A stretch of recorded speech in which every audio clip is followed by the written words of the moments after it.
Campus Talk, di mana semua curhatan isi mahasiswa dibahas bersama gue Natasha. Dan gue Raffi. Dan hari ini kita didatengin tamu super duper spesial. Dia tuh terkenal sebagai dari kecantikan dia dan keteguhan dia. Tolong beri tepuk tangan untuk Salsabila Faradita. Nah, untuk topik hari ini kita membahas topik yang cukup menarik nih. Karena topik ini tuh sangat-sangat terkenal dengan luas, tapi jarang dibahas. Apalagi ini topik sensitif. Nah, topik hari ini adalah tentang mental health. Nah, untuk Salsabila Faradita, itu pertanyaan pertama aku adalah, pernah nggak sih mental health Ita ini tuh ngefek ke dalam perkuliahan gitu? Pernah banget dong, kayak itu ngaruh banget karena buat keseharian kita gitu kan. Misalkan kayak dosen lagi ngenerangin gitu, jadi ke distract gitu, nggak fokus gitu kan sama apa yang dosen jelasin. Terus kalau misalkan lagi presentasi nih, misalnya jadi al jadi gugup gitu, grogi gitu. Jadi kalau misalkan ditanya pernah ganggu kuliah nggak, itu jawabannya pernah sih. Dan kira-kira tuh berapa lama sih kita menghadapin masalah itu? Itu tergantung sih ya, pernah sampai seminggu, sebulan lebih juga pernah, karena banyak tuntutan dari lain hal juga sih, jadi yang bikin lama gitu sih. Oh, oke. Tapi kan mental health itu banyak ya ragamnya, entah itu dari diri sendiri, entah itu dari keluarga. Tapi kalau dari Ita pribadi tuh, apa yang efek mental health Ita paling banyak? Yang paling banyak itu biasanya dari keluarga ya, terutama dari ibu gitu kan, apalagi ibu kan single mom, jadi ya gitulah, jadi banyak tuntutan dari ibu yang dituntut ke Ita gitu. Jadi itu yang bisa dibilang latar belakangnya Ita ya? Melakukan hal itu? Iya benar. Oke. Tapi kalau misalnya masalah dari keluarga ini kan artinya lumayan rumit ya, apalagi kan keluarga sendiri. Tapi kalau dari Ita tuh masalah ini tuh terjadi lagi dan lagi, atau kayak ada fase di mana selesai dan beneran baikan dan ini masalah baru lagi, atau masalahnya tuh selalu sama?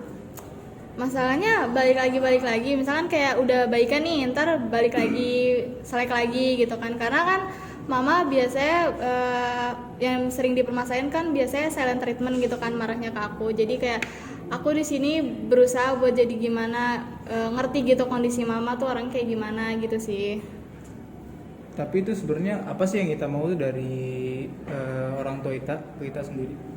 Oh, paling kayak misalkan butuh waktu mama kan kerja ya, jadi kayak butuh sharing gitu, ngobrol sama mama buat sehari-hari, curhat lah, kayak teman curhat. Karena kan aku pribadi lihat aku kan banyak nih yang kayak masih curhat sama ibunya, sama mamanya, sama keluarganya gitu.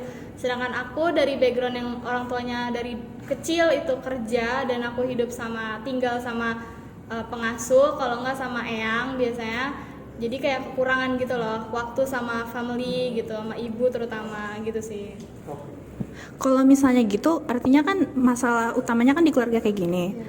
Ini tuh masalahnya udah nge-efek mental health Ita dari kuliah, atau emang ini udah terbiasa gitu Itanya udah dari SMP atau mungkin dari SD, itu udah mulai dari kapan?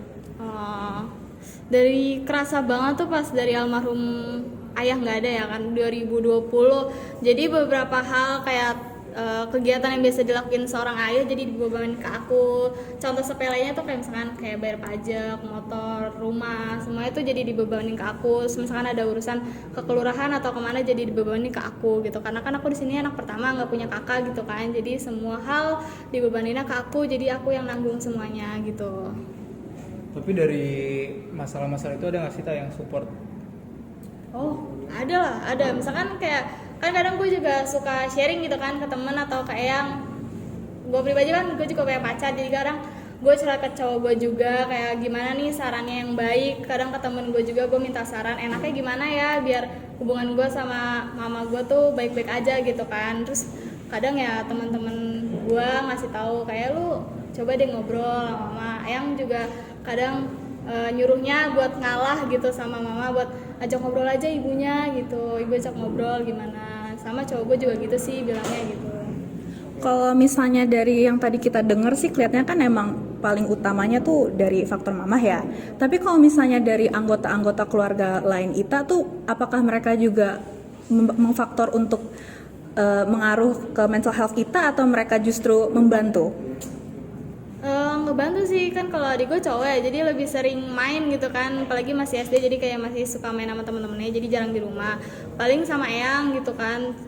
Enggak sih, kalau Eyang biasanya support, dia nggak ada masalah apa-apa, gue sama Eyang cuman curhat doang gitu sih. Tapi yang gue mau tanya nih agak pribadi nggak apa-apa ya? Iya. Hal terparah apa sih yang kita lakuin nih kalau misalnya lagi masalah mental health itu? Lagi down gitu misalnya ya. Pernah di fase sampai self harm gitu kan. Terus juga pernah kayak minum obat tidur, obat yang bisa bikin kita tidur gitu kan. Karena kan biasanya kan kalau misalnya kayak gitu ganggu ke jam istirahat ya biasanya kan, kayak jadi kita nggak bisa tidur. Jadi gue mikir gimana obat apa yang kira-kira tuh bikin kita tuh gampang tidur gitu. Terus pernah juga self harm. Biasanya juga pernah waktu itu sempat ngerokok lah gitu, coba-coba ngerokok pot gitu pernah. Oke, jadi kalau misalnya dari tindakan-tindakan tersebut, Ita pribadi ya, jujur, apakah itu emang beneran membantu Ita merasa lebih calming? Apakah itu bisa kayak beneran menjadi pelarian? Apakah itu suatu hal yang Ita selalu lakukan? Apa itu hanya kayak coba-coba aja gitu, kayak apakah ini bener kayak kata orang-orang bisa ngebantu nge-relief stres gitu? Iya atau enggak? Sebenarnya kalau ditanya iya sedikit, tapi nggak terlalu sih, cuman buat sesaat gitu doang. Kalau misalkan kayak obat tidur kan ya udah habis kita minum ya kita tidur, besok paginya ya udah seperti biasa gitu kan. Jadi kalau misalkan apa sih dampak kayak gitu, misalkan ngaruhnya apa ya cuma buat nenangin sesaat aja sih, calming lah gitu. Tapi itu tuh pernah nyesel nggak sih pernah ngelakuin itu tuh? Kalau tanya nyesel pasti pernah nyesel ya. Misalkan kayak self harm gitu kan biasanya kan digores gitu kan, biasanya ada bekasnya gitu, jadi kayak nyesel. Sedangkan kan ngilangin luka itu kan nggak lama ya, nggak sebentar ya, jadi nyesel aja sih gitu, pernah kayak gitu. Terus kayak misalkan rokok ngepot gitu juga pernah nyesel juga sih kayak gitu. Tapi kamu pribadi merasa itu nggak kayak malu atau kayak merasa kamu tuh ada rasa ingin menyembunyikan masa lalu kamu yang pernah melakukan hal-hal kayak gitu dari orang, atau merasa nggak? Enggak sih, sejauh ini mencoba untuk terbuka aja, jadi minta saran sama temen juga kan. Saya kayak pernah cerita soal self harm gitu, terus temen kayak nyuruh udahlah berhenti aja gitu buat ngelakuin kayak gitu, kasihan diri lu juga sakit gitu kan, gitu sih. Oke, gimana sih Tak caranya lu keluar dari fase itu tuh? Biasanya hangout sama teman gitu kan, sharing lah, hangout misalkan gue lagi kayak gini nih gitu, misalkan keluar yuk gitu. Kalau nggak ngajak pacar gitu kan, misalkan kayak gue lagi suntuk deh gitu, misalkan ngajak makan atau ngajak jalannya muter-muter gitu biasanya. Tapi kayak nggak mungkin nggak sih mudah keluar dari fase depresi yang sangat-sangat rendah itu. Jadi untuk Ita bisa keluar dan kayak menyadari bahwa gue nggak bisa nih begini terus. Stay. Itu apa dorongan terbesar Ita untuk bisa nggak menyerah? Sejauh ini cuman mandang Eyang di rumah, kayak Eyang tuh naruh harapan banget kan di sini ke gue. Jadi kayak gue berusaha buat semaksimal mungkin buat move gitu di fase itu. Kayak gimana caranya biar gue tuh bangkit, nggak stay di fase-fase itu sih. Mandang temen juga gitu kan, terus kadang support dari pacar juga gitu. Itu sangat membantu jadi. Sangat ya? membantu banget. Oke, kalau misalnya aku boleh tanya lagi, jadi mungkin ya kan si Ita ini sudah menyebutkan beberapa faktor-faktor yang membantu Ita keluar dari fase tersebut, entah itu kayak makan atau jalan, apalagi faktor pacar ya. Tapi menurut Ita, kalau misalnya ada mahasiswa di luar sana yang kurang beruntung mempunyai hal-hal tersebut, itu enaknya ngapain ya biar untuk bisa bahagia lagi gitu, merasakan kebahagiaan? Bisa saran yang tadi gue omongin sebelumnya itu juga bisa dilakuin, diterapin. Tapi kalau misalkan emang dasarnya buat sahabat-sahabatnya di luar sana yang misalkan anak introvert gitu, relasinya sedikit atau nggak punya teman, nggak punya pacar gitu, bisa lakuin hobi-hobinya. Kayak misalkan kalau misalkan yang suka dengerin lagu gitu bisa dengerin, atau mungkin yang kayak baca buku, yang berenang, yang lari apa gimana, bisa sih luangin waktunya buat having fun aja gitu maksudnya. Kayak pertanyaan terakhir nih buat Lita. Kan terlepas dari masalah lu sama mama lu tadi kan, lu tuh sebenarnya sayang nggak sih sama mama lu? Atau ada pesan-pesan nggak buat mama lu biar kan nonton ini? Ada dong. Misalkan sayang lah, semua anak juga pasti sayang orang tuanya nggak sih? Pasti gitu kan. Kalau misalkan pesannya apa, coba berharap mama kalau marah nggak silent treatment itu yang Tante. nggak pusing aku gimana caranya buat kayak aku terus kayak gimana gitu ngobrol ke mama. Takutnya ngobrol waktunya nggak pas karena mama kan juga kerja, takutnya capek, banyak masalah juga di kantor, jadi kayak takut gitu. Cuman berharap gitu aja sih.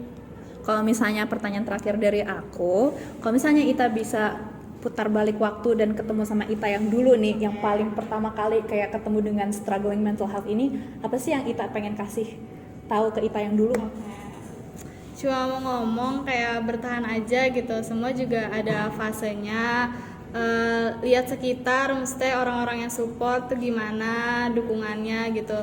Cuman bisa ngomong ke aku yang dulu, cuma bisa ngomong ya udah bertahan aja lah, nikmatin, coba ngertiin mama gitu kalau mama sebenarnya sibuk gitu aja sih paling. Wah gila, keren ya Fri, keren ya, keren banget gila.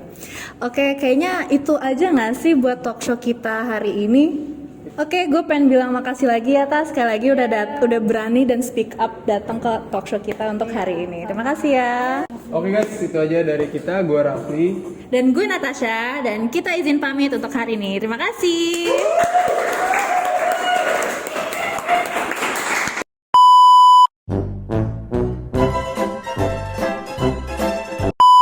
Itu gue kamera sih. Ya dong, lihat aja semuanya. Lu tau nggak? Sebenarnya tadi ada minuman Asal di situ. Apanya? Boleh kan kita nih? Boleh. Rafli, gue udah